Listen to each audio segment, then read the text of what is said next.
Imagina por un momento encontrar en una playa remota los restos de un barco del siglo XVI, con esqueletos de marineros aún aferrados a cofres llenos de oro.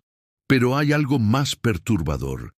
Cada uno de estos hombres murió con una expresión de terror absoluto grabada en sus rostros, como si hubieran visto algo que ningún ser humano debería presenciar. Esta no es una historia de piratas comunes, sino el relato de cómo una tripulación entera pagó el precio más alto por profanar lo sagrado.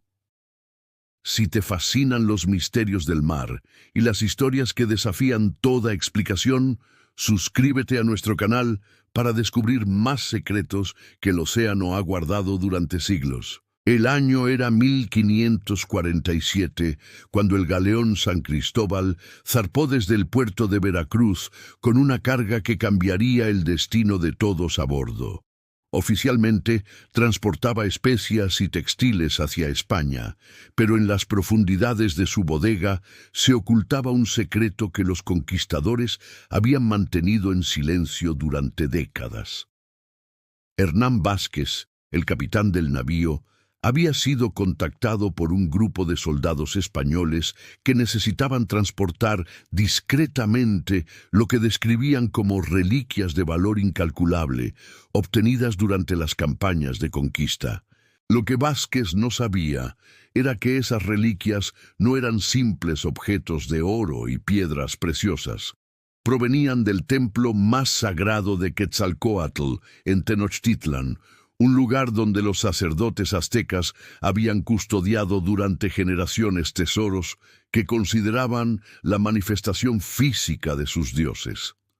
Según las creencias de los pueblos mesoamericanos, estos objetos no solo tenían valor material, sino que contenían la esencia espiritual de sus deidades, protegidos por maldiciones tan antiguas como la propia civilización azteca. El saqueo había ocurrido 3 años antes, cuando un grupo de conquistadores, liderados por Diego de Montemayor, había irrumpido en el templo durante la noche. Los sacerdotes que intentaron defender el lugar sagrado fueron ejecutados, pero no antes de que el sumo sacerdote, con su último aliento, pronunciara palabras en náhuatl que helaron la sangre de los invasores. Quetzalcóatl seguirá a quienes roben su oro hasta los confines del mundo. Ninguno verá tierra firme con vida, y el mar se convertirá en su tumba eterna. Los conquistadores, endurecidos por años de guerra y conquista, desestimaron estas palabras como supersticiones de un pueblo vencido. Sin embargo, desde el momento en que el oro sagrado fue extraído del templo, una serie de eventos inexplicables comenzó a perseguir a quienes habían participado en el sacrilegio. Montemayor murió en extrañas circunstancias apenas 2 semanas después, encontrado en su habitación con los ojos completamente blancos y una expresión de terror que sus compañeros nunca pudieron olvidar.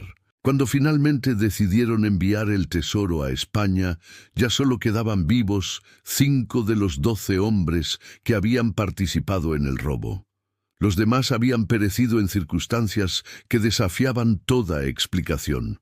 Algunos encontrados muertos sin heridas aparentes, otros desaparecidos sin dejar rastro, y uno que había enloquecido completamente, hablando constantemente de serpientes doradas que lo perseguían en sus sueños. El San Cristóbal era un galeón robusto de 3 mástiles, con una tripulación experimentada de 42 hombres.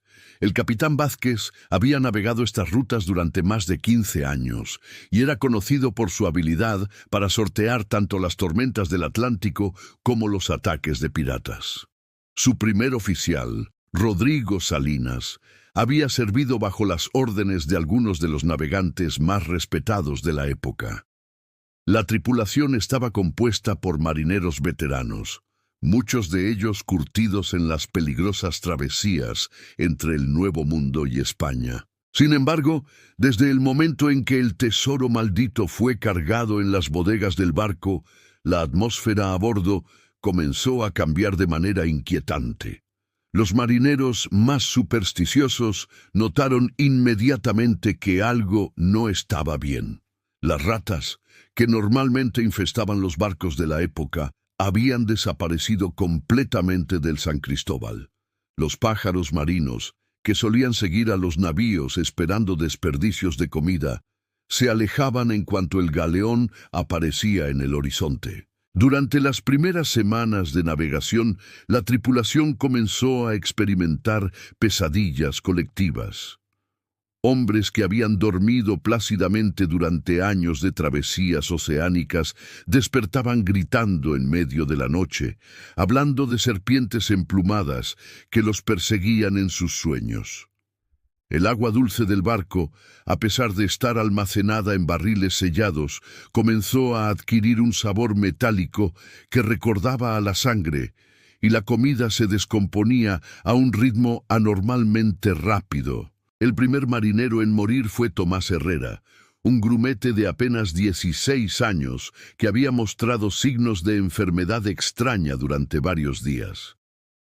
No presentaba fiebre ni síntomas de las enfermedades comunes del mar, pero su piel había adquirido un tono verdoso y sus ojos se habían vuelto completamente negros.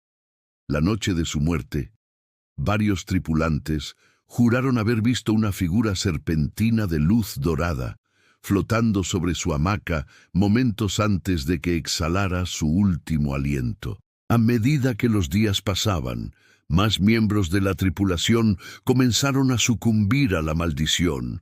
Algunos morían en sus sueños sin causa aparente, otros enloquecían y se arrojaban al mar en medio de la noche, y unos pocos simplemente desaparecían sin dejar rastro, como si hubieran sido absorbidos por las sombras del barco. El capitán Vázquez, desesperado por mantener el orden, ordenó que el tesoro fuera revisado, pero cada vez que alguien se acercaba a los cofres dorados, caía inmediatamente enfermo con los mismos síntomas misteriosos. Las manifestaciones sobrenaturales se intensificaron cuando el San Cristóbal se encontraba aproximadamente a mitad de camino hacia España. Los marineros supervivientes reportaban avistamientos de figuras espectrales que caminaban por las cubiertas durante la noche, siempre dirigiéndose hacia las bodegas donde se guardaba el oro maldito. El viento, que había sido favorable durante las primeras semanas, se volvió errático e impredecible, como si fuerzas invisibles estuvieran manipulando los elementos para impedir que el barco llegara a su destino. Rodrigo Salinas, el primer oficial, llevaba un diario detallado de los eventos extraños que plagaban el viaje. En sus últimas entradas, escritas con una caligrafía cada vez más temblorosa, describía cómo las brújulas del barco habían comenzado a girar sin control, apuntando siempre hacia las bodegas inferiores independientemente de la dirección real del norte magnético. También documentó cómo el agua del mar alrededor del navío había adquirido un brillo dorado, antinatural durante las noches, y cómo criaturas marinas nunca antes vistas seguían al barco, como si fueran guardianes enviados por fuerzas sobrenaturales. La situación alcanzó su punto crítico cuando solo quedaban 12 hombres vivos a bordo, incluyendo al capitán Vázquez. Fue entonces cuando se desató la tormenta más violenta que cualquiera de los supervivientes había presenciado jamás. No era una tormenta natural. Los rayos caían exclusivamente sobre el San Cristóbal, como si el cielo mismo hubiera declarado la guerra al navío maldito. Las olas, que normalmente seguían patrones predecibles incluso en las peores tempestades, parecían atacar el barco desde todas las direcciones simultáneamente, como manos gigantescas tratando de arrastrarlo hacia las profundidades. Durante la tormenta, los supervivientes reportaron haber visto la figura colosal de una serpiente emplumada emergiendo de las nubes, con ojos que brillaban como oro fundido y escamas que reflejaban los rayos de manera sobrenatural. La criatura, que los marineros identificaron instintivamente como la manifestación de Quetzalcóatl, parecía estar reclamando lo que le había sido robado. Su rugido, que resonaba por encima del estruendo de la tormenta, helaba la sangre de quienes lo escuchaban y llenaba sus mentes de visiones aterradoras de su destino inminente. Uno por uno, los últimos miembros de la tripulación fueron cayendo víctimas de la maldición. Algunos fueron arrastrados por olas imposiblemente altas que parecían tener vida propia. Otros fueron alcanzados por rayos que los convertían en cenizas instantáneamente, y los más desafortunados simplemente se desplomaron muertos por el terror absoluto de contemplar la verdadera forma de la deidad azteca enfurecida. El capitán Vázquez fue el último en perecer, encontrado días después por los rescatistas con las manos aún aferradas al timón y una expresión de horror indescriptible grabada en su rostro petrificado. Cuando los restos del San Cristóbal fueron finalmente descubiertos en una playa remota de las Azores, los investigadores se encontraron con una escena que desafiaba toda explicación lógica. Los cofres de oro permanecían intactos en las bodegas, pero ninguno de los rescatistas se atrevía a tocarlos después de escuchar los relatos de los lugareños sobre las apariciones espectrales que rondaban los restos del naufragio. El tesoro maldito fue finalmente sellado y enterrado en un lugar secreto, donde según las leyendas locales permanece hasta el día de hoy, esperando a que alguien más sea lo suficientemente imprudente como desafiar la ira de los dioses antiguos. Esta historia nos recuerda que hay fuerzas en el mundo que trascienden nuestra comprensión y que el precio de la codicia puede ser mucho más alto de lo que jamás podríamos imaginar.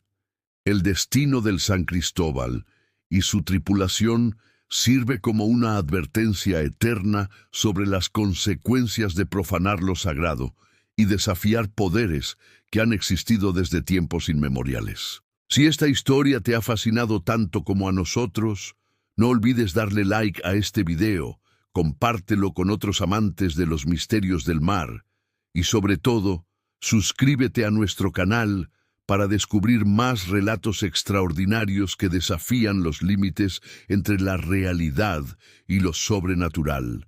Cada semana traemos nuevas historias que te mantendrán al borde de tu asiento, explorando los secretos más oscuros que los océanos han guardado durante siglos.